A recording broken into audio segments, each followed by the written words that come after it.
రెండవ విషయం, రెండో జాగ్రత్త చెబుతున్నాడు, నీ గొంతుక దప్పిగొనకుండునట్లు. అదేంటో ఏమండి, నీ గొంతుక దప్పిగొనకుండునట్లు నువ్వు జాగ్రత్త పడు అట. మరి అదేమిటి? గొంతుక దప్పిగొనకుండునట్లు మనం ఎట్లా జాగ్రత్త పడతాం? ఎండలో నడుస్తూ ఉంటే, అడవిలో నడుస్తుంటే గొంతు తడారిపోతుంది, దేహం డిహైడ్రేట్ అయిపోతుంది, చెమట వెళ్ళిపోతూ ఉంటుంది. చెమట స్వేద గ్రంథుల్లో నుండి వెళ్ళిపోతున్న కొద్దీ, దేహంలో నీరు తగ్గిపోతున్న కొద్దీ దాహం వేస్తుంది. దాహం వేయదా? బ్రతుకున్న ఎవరికైనా దాహం వేస్తుంది. దాహము వేయకుండా జాగ్రత్త పడు. దాహం వేయకుండా ఎలా జాగ్రత్త పడాలి అంటే, అదే ఇర్మియా గ్రంథము 2వ అధ్యాయము 13వ వచనం. నా జనులు 2 నేరములు చేసి ఉన్నారు, జీవజలముల ఊటనైన నన్ను ఏమండి బద్దలై నీళ్లు నిలవని తొట్లను తొలిపించుకున్నారు. జీవజలముల ఊటను నేను, నన్ను త్రాగండి. నాలో నుండి వచ్చే జీవజలాలు త్రాగండి. ఒకసారి ఆ జీవజలములు త్రాగితేనట మళ్ళా ఎప్పటికీ దప్పిగొనరట. ఆ దేవుడే, ఇర్మియా 2వ అధ్యాయంలోని దేవుడే నజరేయుడు అని యేసుగా పుట్టాడు. ఆయన ఇదే లాంగ్వేజ్ మళ్ళీ యోహాను 7వ అధ్యాయంలో చెబుతాడు. ఇదే లాంగ్వేజ్, ఇదే వర్డ్స్. యోహాను 7వ అధ్యాయము 37వ వచనం.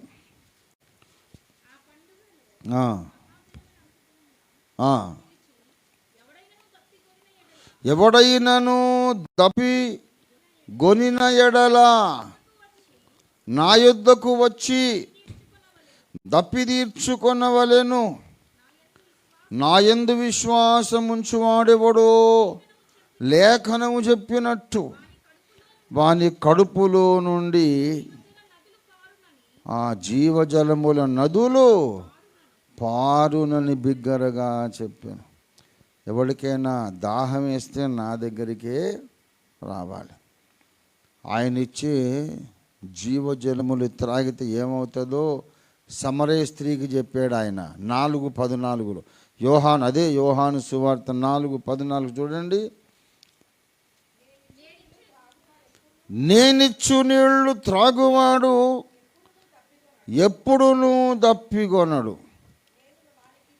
నేను వారికి ఇచ్చే నీళ్లు నిత్య జీవమునకై వానిలో ఊరెడి నీటి బుగ్గగా. విచిత్రం చూడండి. యేసయ్య నీళ్ళు ఇస్తాడు. ఆ నీళ్లు త్రాగినాక, కడుపులోకి పోయినాక వాటి షేప్ మారిపోతుంది. ఇచ్చిందేమో చెంబడి నీళ్ళు ఇస్తాడు తాగమని. లోపలికి పొట్టలోకి పోయినాక ఆ చెంబడి నీళ్ళ షేప్ మారిపోతుంది. ఆ చెంబడి నీళ్ళే ఒక బావిలాగా మారిపోతాయి, నీటి ఊటలాగా మారిపోతాయి. నువ్వు మామూలు నీళ్లు తాగితే రక్తంలో కలిసిపోతాయి, తర్వాత మళ్ళీ చెమట రూపంలో బయటకు వచ్చేస్తాయి, మళ్ళీ దాహం వేస్తుంది. కానీ పరిశుద్ధాత్మ జలమును త్రాగితే ఎన్నటికీ దప్పికొనడు. ఎందుకు? ఆ పరిశుద్ధాత్మ దేవుడు లోపలికి వెళ్ళి తానే జీవజలముల ఊటగా మారిపోతాడు. కాబట్టి వాని కడుపులో నుండి జీవజలములు పొర్లి పొర్లి పారుతాయంట. వాళ్ళ లోపల నుంచి జీవజలాలు రావడం. ఒకప్పుడు దేవునిలో నుండి జీవజలాలు విశ్వాసి లోపలికి వచ్చినాయి. ఇప్పుడు వీని పొట్టలో నుండి జీవజలాలు ఎక్కడికి పారుతున్నాయి? మరి దేవునిలో నుండి జీవజలాలు వస్తే వీడు తాగాడు, మరి ఇక్కడ నుంచి పారుతున్నాయి ఎక్కడికి? ఎవరి కోసం అంటే అందరూ త్రాగడానికి. నీళ్లు వేస్ట్ అయిపోతాయి. మరి నువ్వే ఒక ఊటవైపోతావు, జీవజలాల ఊటవు. నీలో నుండే నీళ్లు ఊరుతా ఉంటే నీకు దాహం వేస్తుందా? శాశ్వతంగా నీకు సంతృప్తి, సమాధానం, ఇంకా ఏది నాకు అవసరం లేదు, నాకు చాలు. ఆకాశమందు నీవు తప్ప నాకెవరున్నారు? నీవు నాకుండగా లోకంలో ఏది నాకు అక్కడ లేదు. ఏది లేకపోయినా నాకు సంతృప్తి ఉంది. కొంతమందికి ఎన్ని ఉన్నా సంతృప్తి లేదు. డబ్బులు ఉంటాయి, ఇల్లు ఉంటుంది, లంకంత ఇల్లు, రాజభవనం, రాజభోజనం, రాజవస్త్రాలు, ఏం తక్కువ లేదు, ఊరేసుకుంటాడు. ఎందుకురా అంటే మనశ్శాంతి లేదు సార్. మరి అదే సార్, ఉండదు మనశ్శాంతి. నీకు డబ్బు ఉంటే మనశ్శాంతి ఉండదు. ఏదో రాజభవనం లాంటి ఇల్లున్నంత మాత్రాన మనశ్శాంతి ఉండదు. మంచి భోజనం, మంచి వస్త్రాలు, పదవులు, గౌరవం, ఫ్యాన్ ఫాలోయింగ్ కోట్ల మంది, అంత మాత్రాన నీకు మనశ్శాంతి ఉండదు. ఎవని మనస్సు యేసయ్య మీద ఆనుకొనున్నో వానిని పూర్ణ శాంతి గలవానిగా ఆయన కాపాడుతాడు.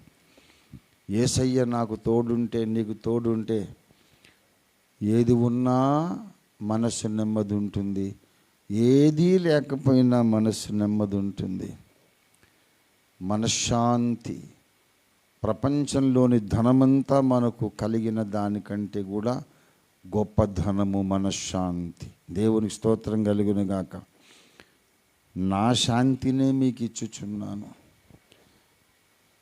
మీకు ఏ పరిస్థితిలోనైనా చెక్కు చెదరని స్థితప్రజ్ఞత, ఆనందం, సంతృప్తి, దేవునిలో మనం ఎల్లప్పుడూ లీనమై జీవించే స్థితి ఎప్పుడు వస్తుందంటే ఈ జీవజలాలు త్రాగాలి. అవి లేకపోతే, పరిశుద్ధాత్మ జలాలు త్రాగకపోతే అస్తమానం దాహమవుతుంది, అస్తమానం దాహమవుతుంది. కనుక మీరు జాగ్రత్త పడండి. దాహము వేసినా నువ్వు ఎక్కువ దూరం నడవలేవు.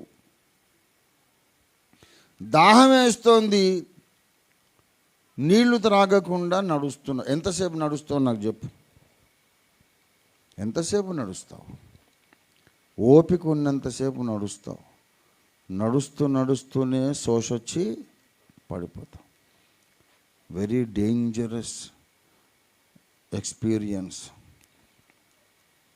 వాటర్ కంటెంట్ బాడీలో తక్కువైపోయినప్పుడు ఏమవుతుందో తెలుసా? ఇదొక సైంటిఫిక్ ఫ్యాక్ట్. అసలు దాహం ఎందుకు వేస్తుంది? దాహం ఎందుకు వేస్తుంది? ఎందుకు వేస్తుందంటే బ్లడ్ ప్రవహిస్తూ ఉండాలి, గుండెలోకి వెళ్ళాలి, అక్కడ శుద్ధి కావాలి.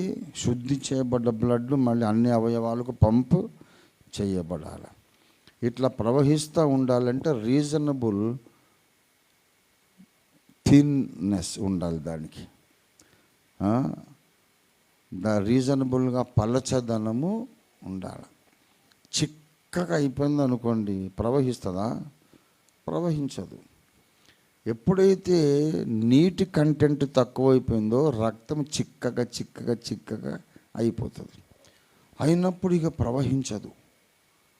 ప్రవహించకపోతే వీడు చచ్చిపోతాడు. అయితే దేహము మొత్తుకుంటుంది అన్నమాట, రే బ్లడ్ ప్రవహించలేకుండా చిక్కగా అయిపోతూ ఉంది. నీళ్ళు పోయి మొత్తుకుంటుంది మన బాడీ సిస్టమ్. దేహ వ్యవస్థ కేకలు పెడుతుంది, నీళ్లు కావాలి. రక్త ప్రసరణ జరగడం లేదు, రక్తం పారడానికి బదులు గడ్డ కట్టుకుపోతుంది. నీళ్లు పోయి ఎప్పుడైతే నీళ్లు పోస్తామో అది డైరెక్ట్గా బ్లడ్లోకి వెళ్ళిపోతుంది. బ్లడ్ మళ్ళీ పలచబడి ప్రవహిస్తూ ఉంటుంది. దేహంలో తగినన్ని నీళ్లు లేవు. రక్తాన్ని మళ్ళా పలచ చేయాలి అనే ఆ కేక పేరే దాహము. That is thirst. కాబట్టి దాహం వేసినప్పుడు ఎంతసేపు నడుస్తావు చెప్పండి? నడవడం కాదు, వీడు మొండి ప్రాణి, మొండి కేసు. నేను నడుస్తా అన్నా సరే రక్తం గడ్లు కట్టుకుపోయింది. ఎంత మొండోడైనా ఏం చేస్తాడు? కళ్ళు తిరిగి కళ్ళు బయర్లు కమ్మి శోష వచ్చేసి పడిపోతాడు, చచ్చిపోతాడు. అందుకే మరణాసన్నుడైన వానికైనా వెంటనే ముందు నోట్లో నీళ్లు పోస్తారు. నీళ్లు పోస్తే బ్రతికిపోతాడేమోనని. అంత ఇంపార్టెంట్ నీళ్లు. జాగ్రత్త పడు అని యేసయ్య అన్నాడు. అరే నువ్వు శోష వచ్చి పడిపోవద్దు, ఎవడో వచ్చి నీకు నీళ్లు పోయొద్దు, నువ్వు బీద కేకలు పెట్టి నీళ్ళు అని అరవద్దు, ఏం అవసరం లేదు. నీలోనే ఒక పెద్ద నీటి ఊట క్రియేట్ చేస్తాను. నువ్వు జాగ్రత్త పడాలి. ఆ నీటి ఊట ఏంటంటే జీవజలముల ఊటనైన నన్ను అన్నాడు ఇర్మియా 2:13 అండి. జీవజలముల ఊటనైన నన్ను. యోహాను 7:37 నేనిచ్చే నీళ్లు వానిలో నిత్య జీవమునకై ఊరెడి నీటి బుగ్గ. పరిశుద్ధాత్మను గూర్చి మాట చెప్పాడు. కొత్త నిబంధనలో యోహాను సువార్త 7వ అధ్యాయంలో నీటి బుగ్గ ఎవరు? పరిశుద్ధాత్మ దేవుడు. అక్కడ కింద 38, 37, 39 చెప్తాడు, తన యందు విశ్వాసముంచువారు పొందబోవు పరిశుద్ధాత్మను గూర్చి ఆయన ఈ మాట చెప్పాను. కనుక మనలో ఉండే నీటి బుగ్గ ఎవరు? పరిశుద్ధాత్మ. డైరెక్ట్గా చెప్పేశాడు. ఇక్కడ ఏమన్నాడు? నీటి బుగ్గ ఎవరు? జీవజలముల ఊట నేనే, యెహోవా దేవుడే. గనక పరిశుద్ధాత్మ దేవుడు ఎవరన్నమాట? యెహోవాయే. యెహోవా దేవునిలోని 3వ వ్యక్తి. తండ్రి అయిన దేవుడు యెహోవాయే, కుమారుడైన దేవుడు కూడా యెహోవాయే, పరిశుద్ధాత్మ దేవుడు కూడా యెహోవాయే. అలాగే ఈ శరీరము రంజితోఫిరే, లోపల ఉన్న ఆత్మ పేరు కూడా సుబ్బారావు కాదు, రంజితోఫిరే. లోపల ప్రాణం పేరు రాజారావు కాదు, అది కూడా రంజితోఫిరే. శరీరము రంజితోఫిరే, ఆత్మ రంజితోఫిరే, ప్రాణము రంజితోఫిరే. మానవత్రిత్వము. నువ్వు కూడా ఒక్కొక్కరు మానవత్రిత్వం, ఆయనేమో దైవత్రిత్వం. యెహోవా అనే పేరు గల 3 ఉన్నారు. తండ్రి అయిన దేవుడు యెహోవా, కుమారుడు కూడా యెహోవా, పరిశుద్ధాత్మ పేరు కూడా ఇంకోటి కాదు, యెహోవాయే. ఇక్కడ ఇర్మియాలో జీవజలముల ఊటనైన నేనన్నాడు. యేసయ్య ఏం చెబుతున్నాడు? నేనిచ్చే నీళ్లే జీవజలముల ఊట, ఆ నీళ్లే పరిశుద్ధాత్మ. దేవునికి స్తోత్రం కలుగునుగాక. ఇప్పుడు ఏం చెప్తున్నాడు ఇక్కడ? జాగ్రత్త పడు. అడవిలో వెళుతున్నావు కుమారుడా. మళ్ళీ ఎక్కడ బావులు, బోర్వెల్స్ ఎక్కడ ఉంటాయో లేవో నీకు. కొండవాగులు కొన్నిసార్లు మహా డేంజరు. పాడేరు, అరకు వ్యాలీలో కొండవాగులు ప్రవహిస్తుంటాయి. ఎంత చల్లటి నీళ్ళు, మధురమైన నీళ్ళు. కొబ్బరి నీళ్ళ కంటే తీయగా ఉంటాయి. ఆశపడి 2-3 సార్లు తాగేశాను నేను. మధురంగా, చల్లగా, ఏసీలో ఉన్నట్టు ఫ్రిడ్జ్ వాటర్ తీసి తాగినట్టు అట్లా ఉంటుంది. కొండరాళ్ళ మధ్యలోంచి అది ఆగకుండా ప్రవహిస్తూనే ఉంటుంది. ఎంత బాగున్నాయి నీళ్ళు. స్థానికులు చెప్పారు, సార్ ఆ పొరపాటు చేయకండి, అందులో చాలా విషక్రిములు ఉంటాయి, ఆ దాగిన వాళ్ళకి అమీబియాసిస్ వస్తుంది, రకరకాల ఉదరకోశ రోగాలు వస్తాయి. కొండల్లో ఎక్కడి నుంచో ప్రవహిస్తూ అది క్లీన్గా ఉండదు కదా. ఇక మళ్ళీ తాగడం మానేశాను. దేవుడు ఏదో కాపాడాడు. అడవిలో వెళ్ళేటప్పుడు ఎక్కడ నీళ్లు దొరకంగానే తాగొద్దు. దాంట్లో ఏమేమి ఉంటాయో మనకు తెలియదు. కాబట్టి దేవుడు అంటాడు, అరే నువ్వే వాటర్ ట్యాంకర్ అయిపోరా, నువ్వే వాటర్ ట్యాంకర్ అయిపో, నేనిచ్చే నీళ్ళు నిన్ను బ్రతికించేస్తాయి, పరమకణాన్ని చేరేదాకా నేను బ్రతికించేస్తాయి. దేవుని స్తోత్రం. ఈ జాగ్రత్త వహించమని నేను చెప్పా.